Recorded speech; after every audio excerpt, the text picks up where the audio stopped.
இது ஃப்ரெண்ட்ஷிப் மட்டும் இல்ல, ஃப்ரெண்ட்ஷிப்பை தாண்டி ஒரு இது அந்த உலகத்துல இன்னும் அதுக்கு பேர் வைக்கல. என்னம்மா பேர் வைக்கலையாமா?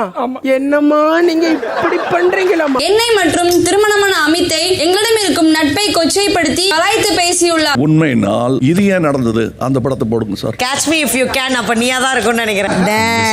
நான் உங்களை பத்தி எழுதவே இல்லை. தெரியாம தான் கேக்குறேன். இதெல்லாம் ஒரு பழப்பா? எல்லாரும் இந்த ஷோவை பாப்பாங்க என்ற உணர்வும் இல்லாம பாரு, நீ என்னைய பார்த்து சொல்லிருக்க, நீ அவரை சைட் அடிக்கிறேன். இந்த பழப்பு படைக்கிறதுக்கு பிச்சை எடுக்கலாம். இவங்க 2 பேரும் அசால்ட்டா இருக்காங்கன்னா, பட் நான் பாரு அது சொல்ல மாட்டேன். பிகாஸ் அவங்களுக்கு அந்த குற்ற உணர்ச்சி இருக்கு. ஐயோ குறும்படம்னு ஒன்று இருக்கு சார். இருக்கும் அவன் முன்னாடி தான் பண்ணணும். அவங்களுக்கு அந்த குற்ற உணர்ச்சி இருக்கு. வணக்கம் my dear zone mates, welcome to Safi Zone. நான் உங்க ஷஃபி அண்ட் இன்னைக்கு நம்ம பார்க்க போறது பிக் பாஸ் சீசன் 9 உடைய டே 6 அண்ட் எபிசோட் 67 ஓட ரிவ்யூ தான். இதுக்கு முன்னாடி நடந்த பிக் பாஸ் சீசன்ல எத்தனையோ நெகட்டிவான கேரக்டர்ஸ்லாம் நம்ம பார்த்து கிராஸ் பண்ணி தான் வந்திருக்கோம். ஆனா இப்படிப்பட்ட கேவலமான கேரக்டர்ஸ்லாம் இருக்கத்தான் செய்யறாங்களா அப்படிங்கிற அளவுக்கு இதுக்கு முன்னாடி இருந்த எல்லா நெகட்டிவ் கேரக்டர்ஸையும் ஓவர்டேக் பண்ற மாதிரி பார்வதியும் கமருதீனும் பண்ற வேலை இருக்கு பாருங்க. நேத்து தான் பிக் பாஸ் 2 பேரும் பண்ண வேலைக்கு கூப்பிட்டு வார்னிங் கொடுத்தது மட்டும் இல்லாம நீங்க 2 பேரும் பண்ண தப்புக்கு மொத்த வீடுமே பனிஷ்மெண்ட் அனுபவிக்கிட்டோம் அப்படின்னு சொல்லிட்டு முட்டை, பால், டீ, காப்பின்னு சொல்லி எல்லாத்தையும் ஸ்டோர் ரூம்ல எடுத்து வைக்க சொல்லிட்டாப்ல. இவங்க 2 பேர் பண்ண தப்புக்காக வீட்டில் இருக்கிற எல்லாமே பனிஷ்மெண்ட் வர அனுபவிச்சுட்டு இருக்காங்க. சரி ஓகே, நம்மளால இவ்வளவு பேர் பாதிக்கப்பட்டிருக்காங்களே அப்படின்னு சொல்லிட்டு ஒரு சின்ன குற்ற உணர்ச்சி இருந்தா கூட இதுக்கப்புறம் இந்த மாதிரி தப்ப நம்ம திரும்பி பண்ணக்கூடாதுன்னு நினைப்பாங்கல்ல. ஆனா இவங்க 2 பேரும் அந்த மாதிரி நினைக்கிறதுக்கு வாய்ப்பே இல்லை அப்படிங்கிற மாதிரி அடுத்த நாள் காலையிலேயே 2 பேரும் மைக்கை கழட்டி வச்சுட்டு ஜாக்கிங் போயிட்டு இருக்காங்க. சரி ஜாக்கிங் போறாங்க, அமைதியாவாச்சும் போறாங்களா? அந்த சான்ஸை யூஸ் பண்ணி பேசிக்கிட்டே ஜாக்கிங் போயிட்டு இருக்காங்க. கம்மு ப்ளீஸ் கம்மு பேசாதீங்க. மைக் போர்டில் 2 பேரும். அண்ட் இந்த சீசனை பொறுத்த வரைக்கும் இவங்க 2 பேரும் கிடையாது, வீட்டில் இருக்கிற எவனுமே பிக் பாஸை மதிக்கிறது இல்லைன்னு வச்சுக்கோங்களேன். பட் இருந்தாலும் நேற்று ஒரு இன்சிடென்ட் நடந்திருக்கு, அதனால இவ்வளவு பேர் பாதிக்கப்பட்டிருக்காங்க. அட்லீஸ்ட் அந்த ஒரு காரணத்துக்காச்சும் பிக் பாஸை மதிப்போம், ஹவுஸ்மேட்ஸோட ஃபீலிங்ஸை மதிப்போம் அப்படின்னு சொல்லி ஃபாலோ பண்றாங்கன்னு சொல்லி பார்த்தா அதுவும் கிடையாது. எவன் வேணாலும் எக்கேடு வேணாலும் கெட்டு போங்க, எங்களுக்கு எங்க வேலை தான் முக்கியம் அப்படிங்கிற மாதிரி இவங்க 2 பேரும் குசு குசுன்னு அப்படி என்னத்தை தான் பேசி தொலைவாங்கன்னு தெரியல, மைக்கை கழட்டி வச்சு தான் பேசிட்டு இருக்காங்க. அதுக்கப்புறம் அமித் வந்து மைக்கை போட்டுட்டே நீங்க ஜாக்கிங் பண்ணுங்க அப்படிங்கிற மாதிரி சொன்னோன்னே மைக் எடுத்து மாட்டிக்கிட்டாங்க. மைக் போட்டுட்டே ஓடலாம் இல்ல பாரு. ஆனா அதுக்கப்புறமும் பாருங்க, கமருதீன் வந்து பார்வதி கிட்ட காலையிலே விக்கல்ஸ் விக்ரம் வந்து டீ கிடைக்கல, காபி கிடைக்கலன்ற மாதிரி பிரச்சனை பண்ண ஆரம்பிச்சிட்டான் அப்படிங்கிற மாதிரி சொன்னதுக்கு அவன் கிடக்கிறான் கிறுக்கேன் அப்படிங்கிற மாதிரி யார் சொல்றா? பார்வதி சொல்றாங்க. அண்ட் அது மட்டும் இல்லாம வா வா அப்படின்னு சொல்லி கூப்பிடுறாங்க, விக்கல்ஸ் விக்ரம் பாக்குறான் அப்படிங்கிற மாதிரி கமருதீன் சொல்றாப்ல. அவன் முன்னாடி தானே இதை பண்ணியே ஆகணும் அப்படின்னு சொல்லிட்டு மறுபடியும் கமருதீனை கூப்பிட்டு கெட்டி பிடிச்சி அவர் காதுல குசு குசுன்னு மறுபடியும் பேசிட்டு இருக்காங்க. அதாவது ஒரு தடவை சொல்லலாம், 2 தடவை சொல்லலாம், இல்ல யாரும் இல்லாதப்ப கூட இவங்க தப்பு பண்றாங்கன்னா கூட பரவாயில்ல. அங்க ஒருத்தன் பார்த்துக்கிட்டு இருக்கேன், அவன் முன்னாடி தான் நம்ம மறுபடியும் இந்த தப்பு பண்ணணும் அப்படின்னு சொல்லிட்டு பண்றாங்கன்னா இவங்களுக்குலாம் எவ்வளவு கொழுப்பு இருக்கும். அதை பார்த்து விக்கல்ஸ் விக்ரம் நீங்களாம் ரொம்ப நல்லா இருக்கணும்ப்பா அப்படிங்கிற மாதிரி சொன்னதுக்கு ஆமாப்பா ஊரே நல்லா இருக்கணும் அப்படிங்கிற மாதிரி பார்வதி சொல்றாங்க. நீங்க இப்படிலாம் பண்ணீங்கன்னா எப்படி ஊர் நல்லா இருக்கும் அப்படிங்கிற மாதிரி விக்ரம் கேட்டா இல்ல இல்ல நாங்க டெய்லி அதுக்காக கதறிட்டு தானே இருக்கோம் அப்படிங்கிற மாதிரி. நீங்க கதற அழகை தான் நம்ம பாக்குறோமே, அதுக்கு வேணாமே சொல்லிட்டாங்க. நீங்க பண்றதெல்லாம் பார்க்கும்போது கதற மாதிரியே தெரியலன்னு டெய்லி கதறிட்டு தான் இருக்கிறோம் விக்கல்ஸ். உங்களுக்கு பாத கதற மாதிரி தெரியல. ஆக மொத்தம் இவங்க 2 பேருமே பிக் பாஸ் மதிக்கல, பிக் பாஸ் போட்ட ரூல்ஸ் மதிக்கல, பிக் பாஸ் கொடுத்த பனிஷ்மெண்ட்டையும் மதிக்கல, ஏன் ஹவுஸ்மேட்ஸ் உடைய ஃபீலிங்கையும் மதிக்கல. மறுபடியும் ஹவுஸ்மேட்ஸ் முன்னாடியே அந்த வேலையை பண்றாங்க அப்படின்னா எவ்வளவு கீழ்த்தரமான வேலையை பண்ணிட்டு இருக்காங்க. இவ்வளவு பண்ணவங்களுக்கு ரெட் கார்டு கொடுத்தாச்சு வெளியே அனுப்பணும்ல. ஆனா வீக்கெண்ட் எபிசோட்ல என்ன பண்ணுவாங்கன்னு நினைக்கிறீங்க? விஜய் சேதுபதி வருவாப்புல 2 பேரும் நிக்க வச்சு ஒரு 1/4 மணி நேரத்துக்கு திட்டுன்னு திட்டுவாரு.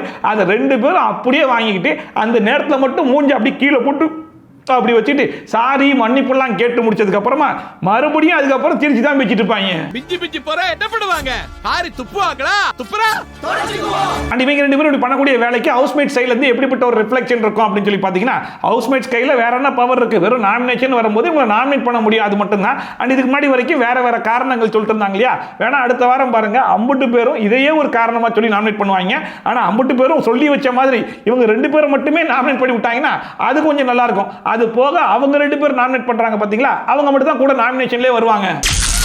காலை 11:20 அப்புறமா அமித் அஸ் கேப்டனா வீட்டில் இருக்கிற ஹவுஸ்மேட்ஸ்லாம் கூப்பிட்டு உட்கார வச்சு பேச ஆரம்பிச்சாப்புல. வீட்டில் டீ, பால், முட்டை, காப்பின்னு சொல்லிட்டு எதுவுமே இல்லாமல் போச்சு.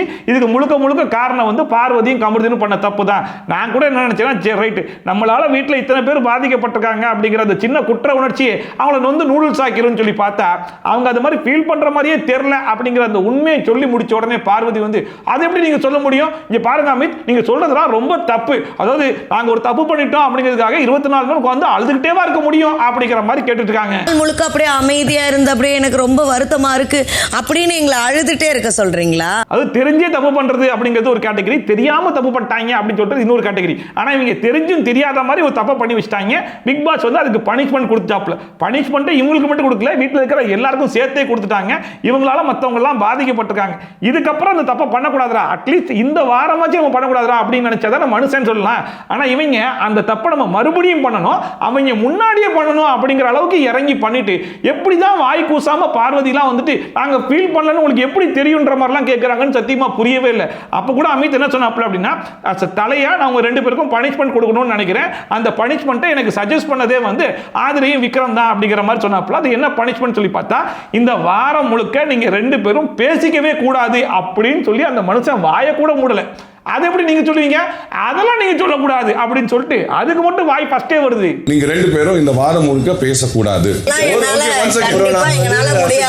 ஆனாலுமே அமித் விடல, இதுதான் பனிஷ்மெண்ட், இந்த பனிஷ்மெண்ட்டை மீறி நீங்க ரெண்டு பேரும் பேசிட்டீங்க அப்படின்னா வீட்டில் இருக்கிற யாருமே அவங்க ரெண்டு பேர்ட்டையும் பேச மாட்டோம். ஒருவேளை வேற யாரும் ஃபாலோ பண்ணாட்டாலும் பரவாயில்ல, நான் உங்க ரெண்டு பேர்ட்டையும் பேசவே மாட்டேன், நான் அதை ஸ்ட்ரிக்டா ஃபாலோ பண்ணுவேன் அப்படிங்கிற மாதிரி சொன்னாப்ல. அதுக்குமே கமருதீன் என்ன சொல்றாருன்னா, நீ பாருங்க நான் பண்ணது தப்பு தான் இல்லைன்னு சொல்ல, நான் அக்செப்ட்லாம் பண்ணிக்கிறேன், பட் இருந்தாலும் நாங்க ரெண்டு பேரும் பேசக்கூடாதுன்னு சொல்றதுக்குலாம் உங்களுக்கு எப்படி ரைட்ஸ் இருக்கு, நாங்க ரெண்டு பேரும் பேசாட்டா என்னுடைய கேமே அஃபெக்ட் ஆகுமே அப்படிங்கிற மாதிரி சொல்லிட்டு இருக்காப்ல. அந்த மனுஷனுக்கு இன்னுமே தெரியல பார்வதியோட பேசுறதுனால தான் உங்க கேம் அஃபெக்ட் ஆகுது, பார்வதி விட்டு தள்ளி இருக்கும் போது உங்க கேம் நல்லா தான் இருந்துச்சு அப்படின்னு சொல்லிட்டு. இது முன்னாடி நல்லா யோசிச்சு பாருங்களேன், கமருதீன் அமைதியா அப்ரிசியேஷன் வாங்கின நாள்லாம் பார்வதி கூட சேராத நாட்கள். எப்ப பார்வதியோட சேர்றாப்லையோ அன்னைக்கே அந்த மனுஷனுக்கும் நெகட்டிவிட்டி கூடவே சேர்ந்துருது. என்னோட கேம் அதை அஃபெக்ட் பண்ணுது.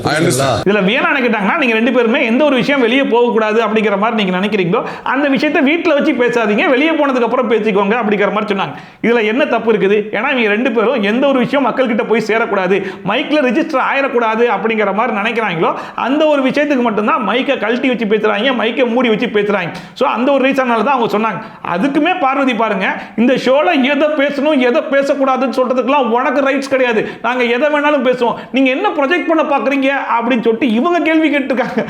ஏமா அதாவது பண்ற தப்பெல்லாம் நீ பண்ணுவியா, எந்த ஒரு விஷயம் மக்கள் கிட்ட போய் சேரக்கூடாது அப்படிங்கிற விஷயத்தை இந்த ஷோல வச்சே பேசுவியா, அதுவும் மைக்கை மூடி வச்சு நீ பேசுவியா, அதை நீ பண்ணாத அப்படின்னு சொல்லி கோ கண்டஸ்டன்ட் சொன்னா உனக்கு யார் அந்த ரைட்ஸை கொடுத்தா அப்படிங்கிற மாதிரி கேட்டுருக்காங்க. பிக் பாஸே பண்ணக்கூடாதுன்னு சொல்லிட்டாப்ல, ஈவன் ஹவுஸ்மேட்ஸ் கூட அது கேட்கறதுக்கான ரைட்ஸ் எல்லாமே இருக்குது, ஆனா அவங்களுக்கு ரைட்ஸ் இல்லை, கேட்கக்கூடாதுன்னு சொல்லி இவங்க பேசிட்டு இருக்காங்க. ஸோ இவங்க என்ன வேணாலும் பண்ணுவாங்க, வீட்டில் இருக்கிற எல்லாருமே வாயை மூடி கேட்டுக்கிட்டு இருக்கணும்ன்ற மாதிரி நினைக்கிறாங்க. அவங்க சொல்ல வேண்டாம் நாங்க எது பேசணும் எது பேசக்கூடாதுன்னு சொல்றதுக்கு இங்க யாருக்கும் எந்த ரைட்ஸுமே கிடையாது. இதுல வழக்கம் போல நம்ம சாண்ட்ரா தான் ஹெவி காமெடி எல்லாம் பண்றாங்க. அதாவது கமருதீன் சும்மா இருந்தா கூட கமருதீன் உசுப்பேத்தி விடுறது பார்வதி தான். ஆனா இவங்க பார்வதி தான் பயங்கர குற்ற உணர்ச்சியில உட்கார்ந்து இருக்கறத பார்த்தாங்களாமா. கமருதீனுக்கு அப்படிப்பட்ட குற்ற உணர்ச்சியே இல்ல அப்படிங்கிற மாதிரி சொல்லிட்டு இருந்தாங்க. அண்ட் அதுக்கப்புறமா இல்ல நீங்க சொன்ன மாதிரி இவங்க ரெண்டு பேரும் பேசிக்காம இருக்கிறது தான் பனிஷ்மெண்ட், அதுதான் கரெக்டா இருக்கும் அப்படிங்கிற மாதிரி சொன்னாலும் அதுக்கும் பார்வதி அதெல்லாம் முடியாது அப்படிங்கிற மாதிரி சொல்லிட்டு இருந்தாங்க. இதுல சுபிக்ஷா சபரி மத்த எல்லாருமே வந்து இதுக்கு உடன்படல அப்படிங்கிற மாதிரி சொன்ன உடனே கடைசியா அவர் என்ன சொல்லிட்டாருன்னா, சரி ரைட் இதுதான் பனிஷ்மெண்ட், நான் ஃபாலோ பண்ணிக்கிறேன், யார் யாரெல்லாம் ஃபாலோ பண்ணணும்னு நினைக்கிறீங்களோ நீங்களாம் ஃபாலோ பண்ணிக்கோங்க அப்படிங்கிற மாதிரி சொல்லிட்டு இருந்தாங்க. அதுவுமே கொஞ்சம் குழப்பமாவே போயிட்டு இருந்த உடனே கடைசியா என்ன கேட்டாருன்னா, சரி ரைட் இதுக்கு முன்னாடி பிக் பாஸ் வந்து சாண்ட்ராக்கும் திவ்யாக்கும் ஒரு பனிஷ்மெண்ட் கொடுத்துருப்பாரு தெரியுமா, நீங்க ஜெயிலுக்கு போறதுக்கு முன்னாடி இந்த வீட்டில் இருக்கிற எல்லா வேலையும் நீங்க பார்த்து முடிச்சுட்டு தான் போகணும் அப்படின்னு சொல்லிட்டு அதே பனிஷ்மெண்ட் தூக்கி இவங்க ரெண்டு பேருக்கும் கொடுத்துடலாம் அப்படின்னு சொல்லிட்டு இந்த வீட்டில் இருக்கிற எல்லா வேலையும் நீங்க ரெண்டு பேரும் பாக்குறீங்களா அப்படிங்கிற மாதிரி கேட்ட உடனே அவங்க பதறினாங்களோ இல்லையோ வீட்டில் இருக்கிற மற்ற பேர்லாம் பதறிட்டாங்க. அதாவது சமையலும் அவங்க கையில் போயிடுச்சுன்னு வைங்களேன், பனிஷ்மெண்ட் அவங்களுக்கு இல்லை ஹவுஸ்மேட்ஸ்க்கு மாதிரி ஆயிரும் இல்லையா, அதனால சமையலை தவிர்த்து மற்ற எல்லா வேலையும் பாருங்க அப்படிங்கிற மாதிரி சொன்னாலும் இப்பயுமே சரி ரைட் நம்மளால இவ்வளவு பேர் பாதிக்கப்பட்டிருக்காங்க, இந்த ஒரு பனிஷ்மெண்ட் தானே அக்செப்ட் பண்ணிட்டு போயிடுவோம் அப்படிங்கிற மாதிரி பண்ணா கூட ஒரு சின்ன சிம்பத்தி அவங்க ரெண்டு பேரும் மேலேயும் வரும். அதாவது பண்ண தப்புக்கு பரிகாரமா எல்லா வேலையும் பார்த்துருக்காங்கடா அப்படின்னு சொல்லிட்டு. ஆனா இப்ப கூட அடங்காம எங்களுக்கு கொஞ்சம் டைம் கொடுங்க, நாங்க ரெண்டு பேரும் போய் டிஸ்கஸ் பண்ணிட்டு வரோம் அப்படின்னு சொல்லிட்டு ரெண்டு பேரும் டிஸ்கஸ் பண்ண போறாங்க. அதுல டிஸ்கஸ் பண்ணாமே கமருதீன்லாம் இதெல்லாம் ஒரு தண்டனையா, என்னடா இப்படிலாம் பேசிட்டு இருக்கீங்க அப்படிங்கிற மாதிரி கேட்டுக்கிட்டு இருக்காப்ல. இதுல பார்வதி ஒரு பக்கம் நீங்க எல்லாரும் வேணும்னே பண்ணுவீங்க, இதுக்குன்னு எக்ஸ்ட்ரா வெசல்ஸ் எடுத்து போடுவீங்க, குப்பை அள்ளி போடுவீங்க, எங்களை டார்ச்சர் பண்ணுவீங்க அப்படிங்கிற மாதிரி சொல்லிட்டு இருக்காங்க. அதாவது இவங்க ரெண்டு பேரும் சேர்ந்து வீட்டில் இருக்கிற 50 பேரும் டார்ச்சர் பண்ணி பனிஷ்மெண்ட் வரைக்கும் கொண்டு வந்துட்டு கடைசில பனிஷ்மெண்ட் கொடுத்தா நீங்க எல்லாரும் சேர்ந்து என்ன டார்ச்சர் பண்ணுவீங்கன்ற மாதிரி பேசிட்டு இருக்காங்க. நிறைய பாத்திரம் போடுவீங்க, நிறைய things இத வேணும்ட்டே பண்ணுவீங்க. அமித்தும் பல ஆப்ஷன்ஸ் கொடுத்து பார்த்தாப்ல, ஆனா கடைசி வரைக்கும் இவங்க ரெண்டு பேரும் திருந்துற மாதிரியும் தெரியல, எந்த ஒரு பனிஷ்மெண்ட் கொடுத்தாலும் அதை அக்செப்ட் பண்ற மாதிரியும் தெரியலன்னு சொல்லிட்டு அமித் என்ன பண்ணிட்டாப்ல, நான் சைலண்டா ஒரு ப்ரொடெஸ்ட் பண்ண போறேன் அப்படிங்கிற மாதிரி சொன்னாப்ல. நான் கூட சைலண்டா பண்ண போறேன்றாப்ல, இந்த வாரம் முழுக்க பேசாம இருக்க போறாரு போல அப்படின்னு சொல்லி பார்த்தா அது கிடையாது. கிடையாதாம்மா. சைலண்டா தண்ணி மட்டும் குடிச்சிட்டு சாப்பிடாம இருக்க போறாராம். அதை பார்த்துட்டு அப்படி பேரும் படுத்தாங்க. நாங்கெல்லாம் படுத்துட்டு ஒரு ப்ரொட்டஸ்ட் பண்றோம் அப்படிங்கிற மாதிரி தூங்க ஆரம்பிச்ச உடனே வேணாம் பிக் பாஸ் ரூல்ஸை பிரேக் பண்ற மாதிரி ஆயிரும், நான் ப்ரொட்டஸ்ட்டை கேன்சல் பண்ணிடுறேன் அப்படிங்கிற மாதிரி சொன்னோன்னே அவங்களுமே ப்ரொட்டஸ்ட்டை கேன்சல் பண்றேன் அப்படிங்கிற மாதிரி சொல்லிட்டாங்க. அதுக்கப்புறமா சரி ஓகே அவங்க 2 பேரும் அக்செப்ட் பண்ணிட்டாங்க போல அப்படிங்கிற மாதிரி அமித் சொன்னாலுமே யார் அக்செப்ட் பண்ணிட்டா மறுபடியும் டிஸ்கஸ் பண்ணிட்டு வரோம்னு சொல்லிட்டு 2 பேரும் போய் டிஸ்கஸ் பண்ண ஆரம்பிச்சிட்டாங்க. இப்போ வந்து பார்வதி திருந்திட்டாங்களாமா. சரி ரைட்ரா நம்ம ஒரு தப்பு பண்ணியிருக்கோம், அந்த தப்புனால இவ்வளவு பேர் பாதிக்கப்பட்டிருக்காங்க, அதுக்கு ஏதாச்சும் நம்ம பண்ணணும்ல அப்படிங்கிற மாதிரி அவங்க சொன்ன உடனே கமிட்டி உடனே திருந்திட்டாப்ல. ஆமாம்மா நீ சொல்றதும் கரெக்ட் தான், ஆனா இதுக்கப்புறம் எதுவா இருந்தாலும் சரி எல்லாத்தையும் மைக்ல ஓப்பனாவே பேசிடலாம் அப்படின்னு சொல்லிட்டு அதை வீரமா சொல்லிட்டு இருக்காப்ல. ஓப்பனா பேசிடலாம் அது வந்தாலும் ஓகேவா. ஆமா ஆக மொத்தம் இவங்க 2 பேருக்கும் எப்படிதான் இவ்வளவு தைரியம் இருக்குது அப்படிங்கிறது சத்தியமா புரியவே மாட்டுது. பிக் பாஸ் இறங்கி பனிஷ்மெண்ட் வரைக்கும் கொடுத்துருக்காப்ல. ஹவுஸ்மேட்ஸ்லாம் பாதிக்கப்பட்டிருக்காங்க. இப்போ ஹவுஸ்மேட்ஸ்லாம் சேர்ந்து பனிஷ்மெண்ட் கொடுக்குறோம் அப்படிங்கிற மாதிரி சொன்னாலும் அதுக்கும் இந்த பேச்சு பேசுறாங்க. எவன் எந்த கேள்வி கேட்டாலும் நீ எப்படி கேட்கலாம், அது கேட்கறதுக்கு உனக்கு என்ன ரைட்ஸ் இருக்கு அப்படிங்கிற மாதிரிலாம் கேட்குறாங்க. ஆனா அவங்களால தான் இவங்க எல்லாம் பாதிக்கப்பட்டிருக்காங்கன்றதை கொஞ்சம் கூட யோசிக்கவே மாட்டாங்க. ஒரு வழியா கடைசியில் வந்து இந்த பனிஷ்மெண்ட் அக்செப்ட் பண்ணி வேலையெல்லாம் பார்க்குறேன்ற மாதிரி சொல்லி இருந்தாலும் கொஞ்சம் யோசிச்சு பாருங்க. பார்வதிலாம் பாத்ரூமே அறக்குறையா கழுவக்கூடிய ஆளு, இவங்க வீட்டு வேலையை பார்க்குறாங்க அப்படின்னா திவ்யா சாண்ட்ராவாச்சும் சூப்பர் டெலிக்ஸ் வீட்டையாச்சும் க்ளீன் பண்ணாங்க. இவங்க அதை கூட பண்ணாம முழுக்க அமித்தை தான் டார்ச்சர் பண்ணுவாங்க பாருங்க. பனிஷ்மெண்ட் வந்து நாங்கள் 2 பேருமே அக்செப்ட் பண்ணிக்கிறோம் ஓகேவா. எதுக்காக அப்படின்னா உங்களுக்கு கிடைக்க வேண்டியது கிடைக்கும். அண்ட் இந்த பிரச்சனையில இந்த வாரத்துடைய வீக்லி டாஸ்கே மறந்துட்டாங்க. சரி வாங்க இப்போ வீக்லி டாஸ்க்கை ஸ்டார்ட் பண்ணலாம் அப்படின்னு சொல்லிட்டு கோர்ட்டு கேஸுக்கு வந்தாங்க. என்ன கேஸ் அப்படின்னு சொல்லி பார்த்தா அன்னைக்கு காலையில் 6 மணி அப்படிங்கிற மாதிரி ஆதிரை இந்த வீட்டுக்குள்ள வரதுக்கு முன்னாடி ஒரே ஒரு டைலாக் மட்டும் தான் மனப்பாடம் பண்ணி வந்து எல்லா இடத்துலையும் ஒப்பிச்சிட்டு இருந்தாங்க. அது என்னன்னா எஃப்ஜே வந்து மென் கார்டை யூஸ் பண்றான், விக்டிம் கார்டை யூஸ் பண்றான், என்ன தப்பா ப்ரொஜெக்ட் பண்ணிட்டான் அப்படின்னு சொல்லிட்டு இருந்தாங்க இல்லையா. அதையே ஒரு கேஸா போட்டுருக்காங்க போல இருக்கு.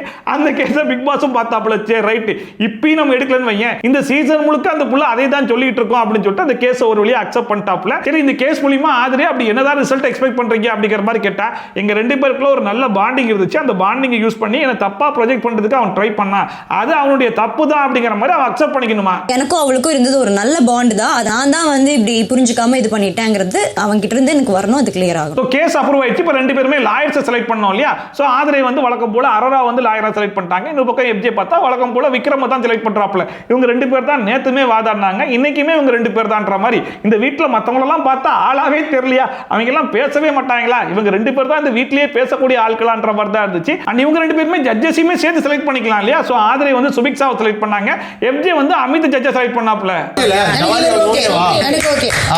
அண்ட் நான் கூட என்ன நினைச்சேன்னா எஃப்ஜே இந்த கேஸை சும்மாலாம் விட மாட்டான், ஏன்னா அவன் சைடுல சில நியாயங்கள்லாம் இருக்கத்தான் செய்யுது, அந்த நியாயங்கள்லாம் எடுத்து சொல்லி அது மூலியமா வாதாடி ஜெயிக்கிறதுக்கு தான் ட்ரை பண்ணுவான் அப்படின்னு சொல்லி பார்த்தா நேரா காலையே விழுந்துடலாம் அப்படிங்கிற மாதிரி முடிவு பண்ணிட்டான் போல இருக்கு. விக்ரம் வந்து சொல்றாப்ல அவ ஃபர்ஸ்ட் பேசி முடிக்கிட்டு அதுக்கப்புறம் நீ ஃபுல்லா சொல்லி முடிச்சிரு, சொல்லி முடிக்கும் போது சாரியை கேட்டுரு, சாரி கேட்கறதுல உனக்கு ஒன்றும் பிரச்சனை இல்லைன்னு சொல்லி கேட்டா எனக்கு என்ன பிரச்சனை, நான் சாரி கேட்கிறேன் அப்படிங்கிற மாதிரி சொல்லிட்டான். நீ சாரி கேட்டு முடிச்சதுக்கு அப்புறமா கடைசியா ஒரே ஒரு கோரிக்கை மட்டும் வச்சிடலாம், இதுக்கப்புறம் ஆதிரை இந்த வீட்டில் இதை பத்தி பேசவே கூடாது அப்படிங்கிறதையும் அங்கேயே முடிவு பண்ணிட்டு வந்துடலாம்னு சொல்லிட்டு இருக்காங்க. ஆனா இதுக்கு மேல இந்த விஷயத்தை இந்த வீட்டுக்குள்ள பேசக்கூடாதுன்ற ஒரு தீர்ப்பு நீங்க தருவீங்க நாங்க எதிர்பார்க்கிறோம். சோ எஃப்ஜே பொறுத்த வரைக்கும் எப்படிப்பட்ட ஒரு மைண்ட் செட்டுக்கு வந்துட்டான் அப்படின்னா ஆதிரை இந்த வீட்டுக்கு வந்த நாள்ல இருந்து இப்ப வரைக்கும் சுத்தி எங்கிட்டு போனாலுமே அதே பாயிண்ட்டை மறுபடியும் மனப்பாடம் பண்ணி ஒப்பிச்சுக்கிட்டே இருக்காங்க இல்லையா. இதுக்கப்புறம் அட்லீஸ்ட் ஆதிரை வாயால இருந்து அந்த பாயிண்ட்டை வரவிடாம ஆக்குறதுக்கு என்ன பண்ணணுமோ அதை பண்ணா மட்டும் போதும், நான் சாரி கேட்கிறேன் காலில் கூட விழுறேன் எனக்கு ஒன்றும் பிரச்சனையே கிடையாதுன்ற அளவுக்கு ரெடி ஆகிட்டேன். மன்னிப்பு கேட்க ரெடியா, மன்னிப்பு கேட்டலாம்ல, மன்னிப்பு கேட்க ரெடியா இருக்கும். அப்புறமா ஒரு வழியா இந்த கேஸ் வந்து கோர்ட்டுக்கு வந்துருச்சு. விக்ரம் தான் ஆரம்பிச்சாப்ல. இந்த கேஸே வந்து ஒரு மிஸ் அண்டர்ஸ்டாண்டிங்கால வந்தது தான், முடியும் போது ஒரு அண்டர்ஸ்டாண்டிங்கோட முடிஞ்சிரும்ன்ற மாதிரி நம்பிக்கை இருக்குன்ற மாதிரி சொன்னாப்ல. சோ ஆதிரை வந்தாங்க அன்னைக்கு காலையில 6 மணி அப்படிங்கிற மாதிரி. இதுக்கு முன்னாடி மொத்தமா 450 தடவை சொன்னாங்க இல்லையா, இப்போ 451 தடவை சொல்றேன் அப்படின்னு சொல்லிட்டு மறுபடியும் அதே கதையை அப்படியே ஒப்பிக்க ஆரம்பிச்சாங்க. இதுல ஹைலைட்டான பாயிண்ட் என்னன்னு சொல்லி கேட்டீங்கன்னா இருக்கிறதுலே காமெடி, எனக்கும் எஃப்ஜேக்கு இருந்த அந்த பாண்டிங் இருக்கு இல்லையா, அந்த பாண்டிங்க்கு என்ன பேருங்கிறது இந்த உலகத்துல இது வரைக்கும் கிடையவே கிடையாதுன்ற மாதிரி சொல்றாங்க. அதாவது ஃப்ரெண்ட்ஷிப்பையும் மீறினதான், ஆனா அதுக்கு என்ன பேருன்னு சொல்லி கேட்டா உலகத்திலே கிடையாதாமா. அது என்னடா ரிலேஷன்ஷிப், இது ஃப்ரெண்ட்ஷிப் மட்டும் இல்ல, ஃப்ரெண்ட்ஷிப்பை தாண்டி ஒரு இது, அதுக்கு ஏதாவது பேர் இருக்குன்னா இந்த உலகத்துல இன்னும் அதுக்கு பேர் வைக்கல. இந்த இடத்துல தான் ஆதிரை வார்த்தையை விட்டு அவங்களே பச்சையா மாட்டிக்கிட்டாங்க. ஏன்னா இது ஃப்ரெண்ட்ஷிப்புக்கும் மீறின ரிலேஷன்ஷிப் அப்படிங்கறது அவங்க தான் சொல்றாங்க. சரி அந்த ரிலேஷன்ஷிப்புக்கு பேர் என்னன்னு சொல்லி கேட்டா அது உலகத்திலேயே வைக்கலன்றாங்க. ஸோ அந்த ரிலேஷன்ஷிப் என்னங்கிறதுல அவங்களுக்கே ஒரு குழப்பம் இருக்கும்போது ஆப்போசிட் பர்சனுக்கு அந்த குழப்பம் வந்ததுல என்ன தப்பு இருக்கு அப்படிங்கிற மாதிரி ஒரு கேள்வியை கேட்டிருந்தாலே அங்கேயே ஆதிரை வந்து பச்சையா மாட்டிருப்பாங்க. அதுக்கப்புறம் அவங்க என்ன சொல்றாங்கன்னா அவங்களுக்கு பாய் ஃப்ரெண்ட் இருக்குன்ற மேட்டர் எப்போ எஃப்ஜே கிட்ட சொன்னாங்களோ அப்பதான் எஃப்ஜே வந்து விலகி போறதுக்கே ட்ரை பண்ணா, அதை அவன் என்கிட்டே சொல்லிட்டு போயிருக்கலாமே, அவன் விலகி சொல்லி போறதுனால தான் நான் பின்னாடியே போய் கேட்டேன். அண்ட் அது மட்டும் இல்லாம அவன் தனியா இருக்கும்போது வேற மாதிரி பேசுவான், கூட்டம் வந்துருச்சுன்னா என்ன வேற மாதிரி ப்ரொஜெக்ட் பண்ணுவான். அண்ட் அது மட்டும் இல்லாம இந்த வீட்டில் வந்து என்கிட்ட பழகின மாதிரியே இன்னொரு ஆள்கிட்டையும் பழகினா அவங்களுடைய ரிலேஷன்ஷிப் வந்து நீடிக்கணும்ன்றதுக்காக என்ன தப்பா ப்ரொஜெக்ட் பண்றதுக்கெல்லாம் ட்ரை பண்ணிட்டான். இது எல்லாத்தையுமே தப்புங்கிறத அவன் அக்செப்ட் பண்ணிக்கணும், அதுதான் என்னுடைய தேவை அப்படிங்கிற மாதிரி சொல்லிட்டு இருந்தாங்க. அவர் வந்து ஒவ்வொருத்தர்கிட்டயா போய் சொன்னது அவர் வாயால ஒத்துக்கணும். இப்ப ஆதரவு விட்ட பாயிண்ட்ல இருந்து ஒரு 4 பாயிண்ட் எடுத்து அவங்களுக்கே அகைன்ஸ்டா யூஸ் பண்ணி கூட இந்த கேஸை வந்து ஈஸியாவே ஜெயிச்சுட்டு போயிடலாம். முதல் பாயிண்ட், இந்த ரிலேஷன்ஷிப்புக்கு உலகத்திலேயே பேர் இல்லைனாங்க, அது முதல் குழப்பம். ரெண்டாவது, என் பாய் ஃப்ரெண்ட் மேட்டர் சொன்னா அவன் விலகி போயிட்டான்றதை அவங்களே சொல்றாங்க. அதுக்கப்புறம் நான் தான் துரத்தி பேசினேன்றதையும் அவங்களே சொல்றாங்க. உன்னாலதான் நான் வீக் ஆகிறேன் அப்படிங்கிற வார்த்தையெல்லாம் அவங்க விட்டுருக்காங்க. இதெல்லாம் கோர்ட்டு முன்னாடி எடுத்து போட்டிருந்தா ஈஸியா ஜெயிச்சிருக்கலாம். ஆனா அதெல்லாம் விட்டுட்டு எஃப்ஜே வந்து பேச ஆரம்பிச்சான். இவன் கடந்து வந்த பாதையிலேயே 3 மணி நேரம் பேசினவனாச்சு, இதை சும்மாவா விட்டுருவான் அப்படிங்கிற மாதிரி இருந்துச்சு. Detail explanation from start to end கொடுங்க ப்ளீஸ். இதுல எஃப்ஜேவும் ஒரு பக்கம் நான் கொஞ்சம் கூட ஆதரிக்கலாம் சலைச்சவன் கிடையாது அப்படிங்கிற மாதிரி இவனுமே ஃபர்ஸ்ட் பாயிண்டா ஹெவி பாயிண்டா போட்டு விடுறான். லவ் கண்டென்ட் அப்படிங்கிற வார்த்தையை நான் யூஸ் பண்ணவே கிடையாது அப்படிங்கிற மாதிரி சொன்னான். ஒருவேளை யூஸ் பண்ணிருக்க மாட்டான் போல இருக்குன்னு சொல்லி பார்த்தா என்கிட்ட வந்து லவ் கண்டென்ட் பண்ண ட்ரை பண்ணா நான் என்ன பண்ணுவேன் அப்படின்னு தான் கேட்டேன்றான். ஏண்டா லவ் கண்டென்ட்ற வார்த்தையை நான் யூஸே பண்ணலங்கிற, அப்புறம் நான் தான் யூஸ் பண்ணேன்னு சொல்றீங்க, யாருன்னா நீயே அப்படிங்கிற மாதிரி தான் இருந்துச்சு. அவங்கள ஒன்றும் தப்பா ப்ரொஜெக்ட் பண்ற மாதிரி நான் ட்ரை பண்ணவே கிடையாது.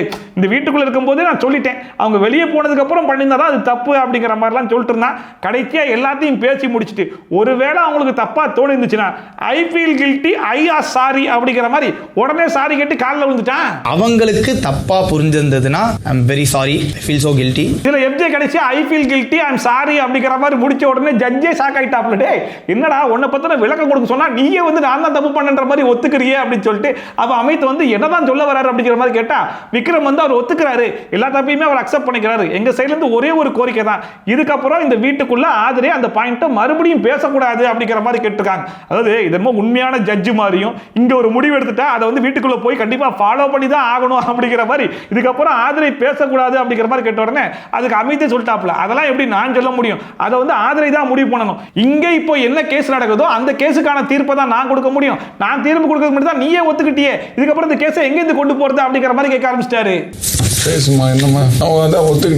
ஒரு பக்கம் ஆதரவு என்ன பிளான் பண்ணிருக்காங்கன்னா இந்த கேஸை யூஸ் பண்ணி எஃப்ஜே பண்ண விஷயத்தை எல்லாத்தையுமே எக்ஸ்போஸ் பண்ணிடலாம் அப்படிங்கிற மாதிரி ஒரு 4-5 சாட்சியெல்லாம் எடுத்து ரெடி பண்ணி வச்சிருந்தாங்க போல இருக்கு.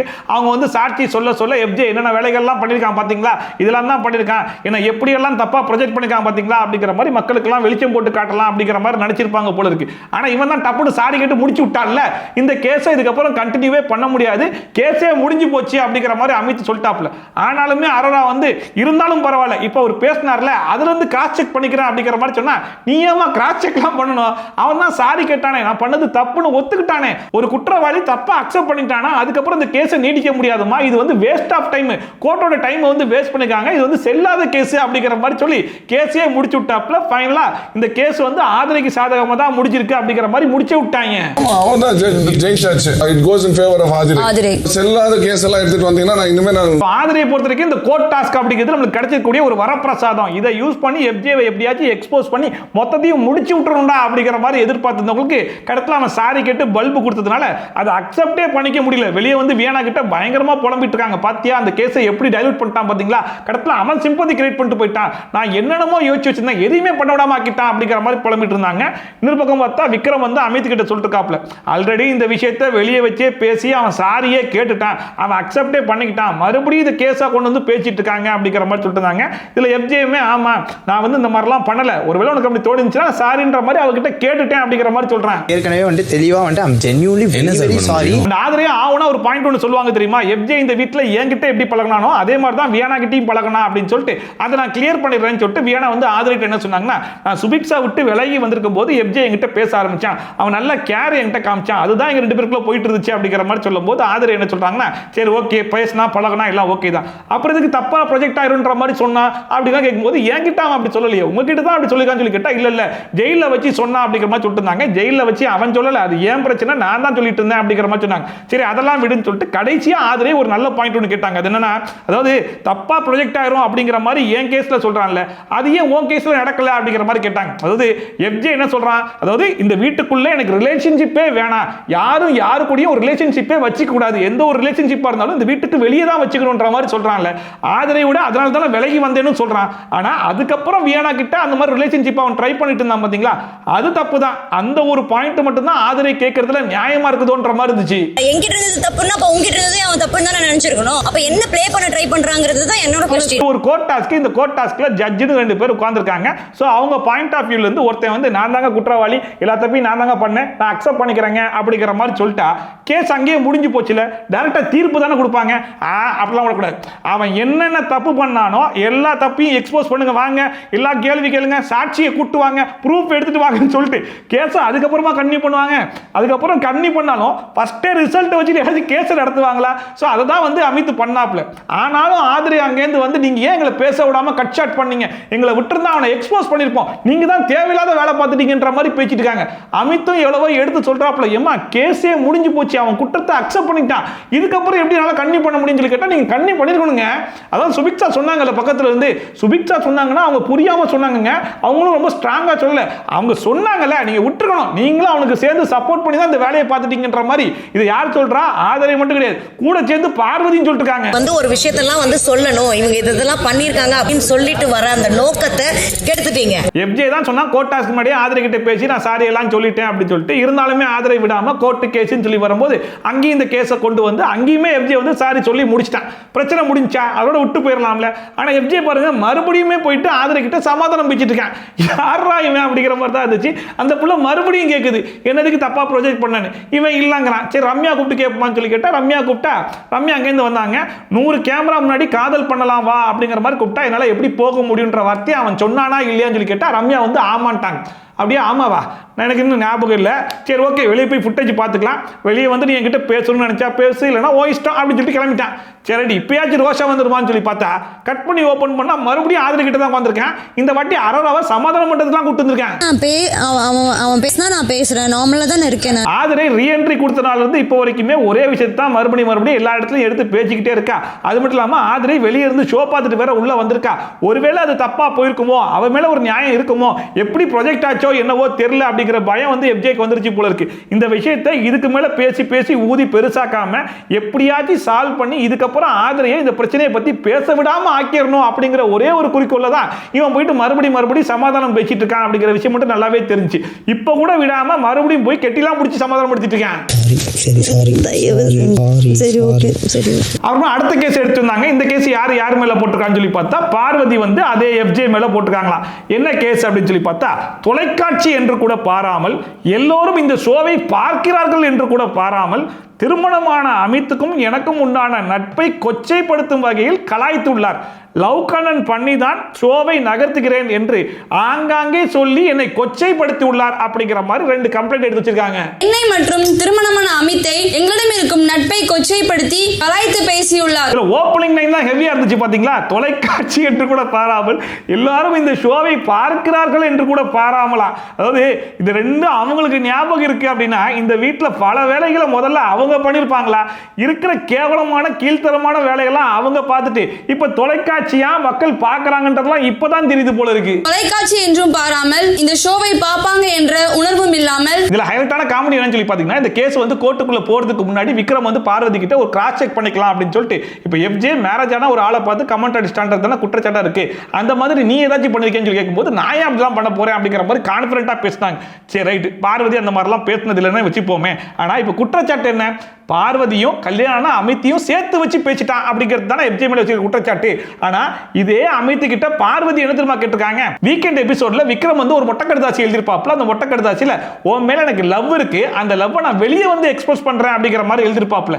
அதுல பார்வதி யாரு மேல டவுட் பட்டு யாருக்கிட்ட தெரியுமா போய் கேட்டிருப்பாங்க, catch me if you can. அப்ப நீயா தான் இருக்கும்னு நினைக்கிறேன்.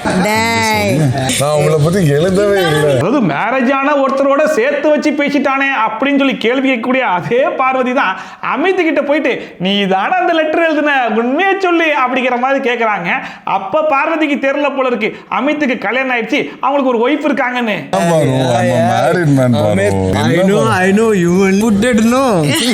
இத கூட விட்டுருங்களேன். ஒயில்ட் கார்டு என்ட்ரில ஒரு 4 பேர் உள்ள வந்தாங்கல்ல, அப்போ நான் பிரஜனை சைட் அடிச்சேன் அப்படிங்கிற விஷயத்தை இவங்க யார்கிட்ட தெரியுமா போய் சொல்லியிருப்பாங்க, சாண்ட்ரா கிட்ட. அவங்க யாரு, பிரஜனுடைய பொண்டாட்டி. சோ புருஷனை சைட் அடிக்கிறத பொண்டாட்டிக்கிட்டே போய் சொல்றாங்க.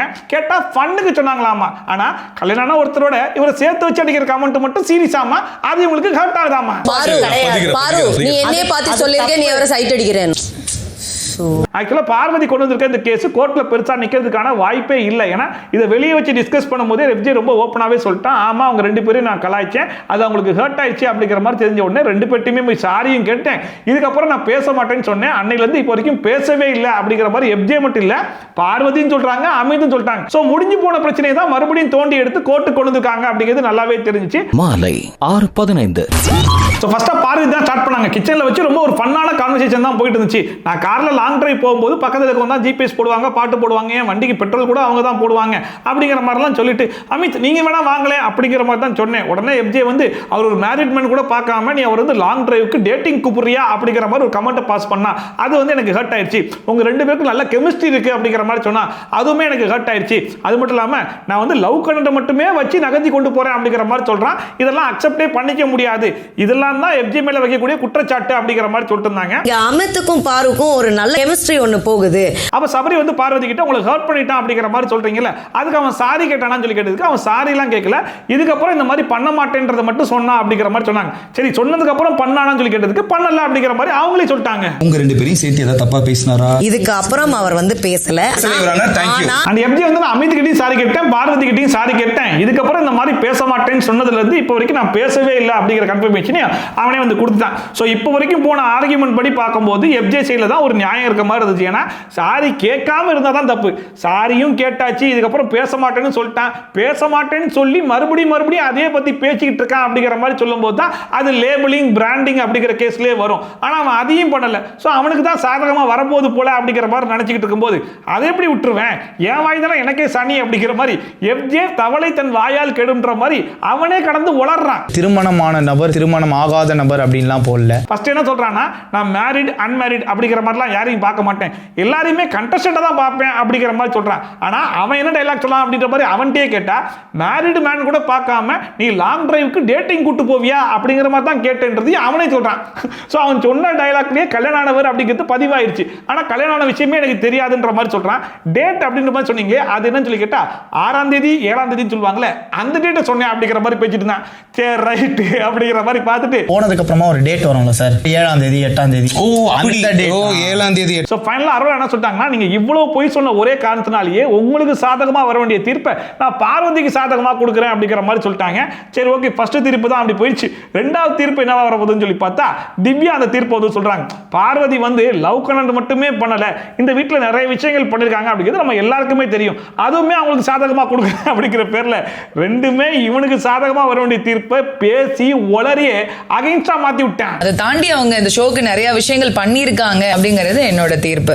ஆனா இதுல அரோரா தீர்ப்பு சொல்லும் போது எஃப்ஜே வந்து சாரி கேட்கணும் அப்படிங்கிற மாதிரி சொன்னாங்க. ஆனா எஃப்ஜே வந்து சாரி எல்லாம் கேட்க முடியாது அப்படிங்கிற மாதிரி சொல்லிட்டான். அதுக்கு காரணம் என்னன்னா, இதுக்கு முன்னாடி நான் பேசும்போதே சாரி கேட்டுட்டேன்ற மாதிரி நான் சொன்னேன், நீங்க ஏன் பேச்சை நம்பாம பார்வதி சொன்னதை மட்டுமே நம்பிருக்கீங்க, ஆல்ரெடி சாரி சொன்னதுக்கு அப்புறம் மறுபடியும் இங்க வச்சு நான் எதுக்கு சாரி சொல்லணும், சொல்ல முடியாது அப்படிங்கிற மாதிரி சொல்லிட்டாப்ல. இதுல விக்ரம் விடாம நீ சாரி சொல்லணும்டா, உனக்கு தானே நல்லது அப்படிங்கிற மாதிரி மறுபடியும் சொல்லிட்டு இருக்காப்ல. விக்ரமுக்கு அது என்னன்னு தெரியல, இந்த வீட்டுல எல்லாருமே எல்லார்கிட்டையும் சாரி கேட்கணும் அப்படிங்கிறதுல குறியா இருக்காப்ல, சாரிக்கே மாறதுல இவருக்கு என்னதான் ஆனந்தம்னு புரியல.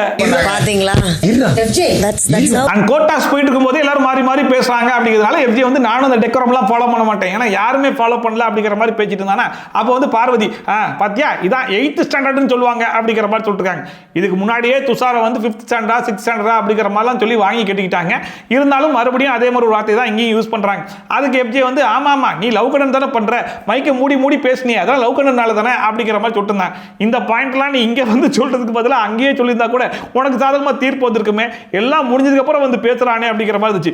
எஃப்ஜே பொறுத்த வரைக்கும் கண்டமேனிக்கு அவன் வாய் தான் அவனுக்கு சனின்ற மாதிரி எல்லாத்தையும் பேசி அவனே கெடுத்து விட்டுறான். கனியே வெளியே வந்ததுக்கு அப்புறம் சொன்னா உனக்கு சாதகமா வர வேண்டிய கேஸ்டா, நீயே பேசி மாத்தி விட்டுட்டு அப்படிங்கிற மாதிரி சொன்னா அதையும் சமாளிக்கின்ற பேர்ல இது ஒரு கேஸாவே நான் பார்க்கல, நான் பண்ணா ஜாலியா தான் பண்ணேன்ற மாதிரி பேசிட்டு இருக்கேன். சீரியஸாவே எடுத்துட்டு போறதுக்கு இந்த கேஸ் நான் போன கேஸ் எனக்கு சீரியஸா கிடையாது, ஆனா பண்ணா ஜாலியா தான் பார்த்தேன் அப்படிங்கிற மாதிரி மாதிரி கண்ணுகிட்ட சொல்லக்கூடிய அதே எஃப்ஜே தான் திவ்யா கிட்ட போயிட்டு அவங்க லவ் கண்டென்ட் பண்றாங்கன்ற மாதிரி நான் கொச்சைப்படுத்துகிறேன்ற மாதிரி போட்டுருக்காங்க. நான் எங்க கொச்சைப்படுத்தினேன்? அது என்னோட ஒப்பீனியன் தானே. டாஸ்க்குள்ள இந்த மாதிரி லவ் கண்டென்ட் பண்றாங்கன்னு தான் சொன்னேனே தவிர்த்து அது எங்க கொச்சைப்படுத்துற இடத்துல வருது அப்படிங்கிறதெல்லாம் இப்போ வந்து கேட்டுட்டு இருக்கேன். லவ் கண்டென்ட் பண்றோன்னு கொச்சையா சொல்றாருன்றது தான் கேஸ். கொச்சையாவே நான் சொல்லலையே. அப்புறமா பார்வதி போயிட்டு சபரி கிட்ட அவன் கேஸ்ல தோத்துட்டான்ல, அந்த காண்டில் தான் என் வாயை புடுங்கிறதுக்காக அவன் பார்க்கறான். லவ் கண்டென்ட் பண்றேன் அப்படிங்கிற மாதிரிலாம் அங்க வச்சு சொல்றான். நான் என்ன வேணா பண்ணிட்டு போறேன், அதை கேட்கறதுக்கு அவன் யாரு அப்படிங்கிற மாதிரி கேட்டுட்டு இருக்காங்க. அவன் யாருன்னா அவன் தான் கோ கண்டஸ்டன்ட். இந்த வீட்டில் ஒன்னால அவன் பனிஷ்மெண்ட்லாம் அனுபவிச்சுட்டு இருக்கான். அந்த பனிஷ்மெண்ட் எதனால அனுபவிக்கிறான்? நீங்க 2 பேரும் லவ் பண்றேங்கிற பேர்ல மைக்க மறைச்சு பேசுனீங்க, அதனால பாதிக்கப்பட்டிருக்கான். பாதிக்கப்பட்டவன் சொல்ல தானே செய்வான். நீ யாருன்னு கேட்கறியே, அப்ப இந்த வீட்டில் நீ எல்லாரும் மேலேயும் ஒப்பீனியன் சொல்றியே, நீ ஒப்பீனியன் சொல்றதுக்கு நீ யாருன்னு மத்தவன் திருப்பி கேட்டா நீ மூஞ்ச கொண்டு போய் எங்க வச்சுப்ப? நான் இங்க என்ன வேணாலும் பண்றேன். Who are you to tell that? அந்த எஃப்ஜேவும் எப்படியாச்சும் கையில காலில் விழுந்தாச்சு, ஆதிரி வாயை அடைச்சிடலாம், இதுக்கப்புறம் அவளை எங்கேயும் பேச விடாம ஆக்கிடலாம் அப்படிங்கிற மாதிரி முயற்சி பண்ணாலும் கடைசி வரைக்கும் ஆதிரி வாயெல்லாம் யாராலையும் அடைக்க முடியாதுன்ற மாதிரி மறுபடியும் எஃப்ஜே பத்தி தான் பேசிட்டு இருக்காங்க. அதாவது இந்த கேஸ்ல அவன் ரியாக்ட் பண்ண மாதிரி என் கேஸ்ல மட்டும் ரியாக்ட் பண்ணியிருந்தான்னு வைங்க, அவனை முழுக்க எக்ஸ்போஸ் பண்ணியிருப்பேன் அப்படிங்கிற மாதிரி சொல்லிட்டு இருந்தாங்க. இதுல திவ்யா வேற என்ன சொல்றாங்கன்னா, உனக்கு தெரியுது எனக்கு தெரியுது, ஆனா எனக்கு புரியவே மாட்டுதே அப்படிங்கிற மாதிரி சொன்னோன்னே அவளுக்கு எஃப்ஜே மேல ஒரு சாஃப்ட் கார்னர் இருக்குல்ல, அதனாலதான் அவளுக்கு புரியவே மாட்டுது அப்படிங்கிற மாதிரி கமெண்ட் அடிச்சிட்டு இருக்காங்க. இதுக்கு தெரியுதா தெரியலையான்னு எனக்கு தெரியல. இவளுக்கு அதுக்கப்புறமும் பார்வதி விடல, எஃப்ஜே கிட்ட வந்து நீ கோர்ட்ல வச்சு சாரி கேட்டிருக்கலாமே அப்படிங்கிற மாதிரி சொன்னாங்க. நான் தான் ஆல்ரெடி சாரி கேட்டல, மறுபடியும் எதுக்கு கோர்ட்ல வச்சு சாரி கேட்கணும்? நான் ஆல்ரெடி கேட்ட சாரியவே கேட்கலன்ற மாதிரி நீங்க சொல்லிட்டீங்களே, அது ஏன் அப்படிங்கிற மாதிரி கேட்டா அதுக்கு பதில் சொல்ல மாட்டாங்க. கோர்ட்டாஸ் முடிஞ்சு வெளியே வரும்போது லவ் கண்டென்ட் பண்றன்ற மாதிரி சொல்றேன். ஆமா நீங்க தான் அக்செப்ட் பண்ணிட்டீங்கன்னு சொல்லி கேட்டா நான் எது வேணா பண்ணுவேன், எப்படி வேணா பண்ணுவேன் அப்படிங்கிற மாதிரி சொல்லிட்டு இருந்தாங்க. நீங்க என்ன வேணா பண்ணிட்டு போங்க, இது என்னோட கேம் அப்படிங்கிற மாதிரி அவன் சொன்னா, நான் ஒன்னும் என்னோட கேம்காக ஒன்னும் அதை யூஸ் பண்ணல அப்படிங்கிற மாதிரி சொல்றாங்க. I'm not using it for game. Okay, அத முதல்ல நீ கிளியரா புரிஞ்சுக்கோ. ஆக்சுவலா எஃப்ஜே வந்து அது என்னோட கேம் அப்படிங்கிற மாதிரி சொன்னதை பார்வதி எப்படி மாத்துறாங்கன்னு சொல்லி பாத்தீங்கன்னா, நான் ஒன்னும் கமருதீனோட லவ் பண்ற கண்டென்ட் ஒன்னும் கேமுக்காக யூஸ் பண்ணல அப்படிங்கிற மாதிரி மாத்துறாங்க. ஃப்ரெண்ட் ஆகிய கமருதீன் கிட்ட நீ என்ன வேணாலும் சொல்லு, ஆனா அப்படிதான் நான் பண்றேன்னு நீ சொல்லாத. அதோட நீங்க எபிசோட் முடிஞ்சு போச்சு. இன்னைக்கு எபிசோட் பொறுத்தவரைக்கும் நேத்து எபிசோட்லயே சொன்னோம் இல்லையா, பார்வதி அண்ட் கமருதீன் இவங்க 2 பேரும் திருந்துறதுக்கு வாய்ப்பே கிடையாது அப்படின்னு சொல்லிட்டு அது இன்னைக்கு எபிசோட்லயே வந்து கன்ஃபார்ம் பண்ணிட்டாங்க. பேசாதீங்கன்ற மாதிரி சொன்னாலுமே மறுபடியும் மைக்கை கழட்டி வச்சு ஜாக்கிங் போறன்ற பேர்ல பேசுறாங்க, கெட்டி பிடிக்கிறன்ற பேர்ல குசுன்னு பேசுறாங்க, ஹவுஸ்மேட்ஸ்லாம் சேர்ந்து அதுக்கு ஒரு பனிஷ்மெண்ட் கொடுப்போன்ற மாதிரி சொன்னா அதுக்கு அந்த பேஜி பேசுறாங்க. கடைசி வரைக்கும் பண்ண தப்ப உணரவே மாட்டோன்றத மட்டும் அடம் பிடிச்சி சுத்திட்டு இருக்காங்க.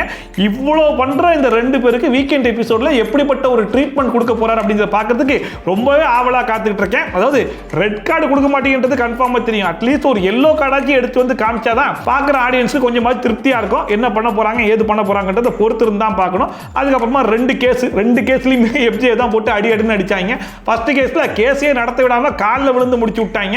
சரி 2வது கேஸ்லயாச்சும் அவனுக்கு சாதகமா தீர்ப்பு வருவான்னு சொல்லி பார்த்தா அவனுக்கு சாதகமா வர வேண்டிய தீர்ப்பை அவனே பேசி பார்வதி பக்கம் திருப்பி விட்டான். ஆக மொத்தம் இவன் எதை நோக்கி போறான், இவன் ஆடுற கேம்லாம் அவனுக்கே புரியுதா இல்லையான்றது சத்தியமா புரியவே மாட்டுது. இன்னொரு பக்கம் பார்வதி பாருங்க, இந்த வீட்டில் அந்த வேலையை அவங்களே பார்த்துக்கிட்டு அவங்களே அதை ஒரு கேஸை கொண்டு போய் நடத்தி கடத்துல அதை ஜெயிச்சுட்டு வர வந்திருக்காங்க நினைக்கும் போது ரொம்ப பெருமையாக தான் இருக்குன்ற மாதிரி தான் இருந்துச்சு. ஸோ இன்னைக்கு எபிசோட் பத்தின கருத்து என்னன்றதை மறக்காம கமெண்ட் செக்ஷன்ல சொல்லுங்க. அண்ட் இதே மாதிரி ட்ரோல்ஸ் அண்ட் ரிவ்யூஸ்லாம் கண்டிப்பா பார்க்கணும்னு மறக்காம சப்ஸ்கிரைப் பண்ணிட்டு பக்கத்தில் கூடிய பெல் ஐகான் டான் தட்டி விட்டீங்கன்னா போற வீடியோ நோட்டிஃபிகேஷன் கரெக்டான டைம் வந்து சேரும். ஸோ மீண்டும் மாசம் போன வீடியோட சூப்பரான ரிவ்யூட சூப்பரான ட்ரோலோட சந்திக்கலாம். நம்ம இப்போ Shafi tata bye and take care.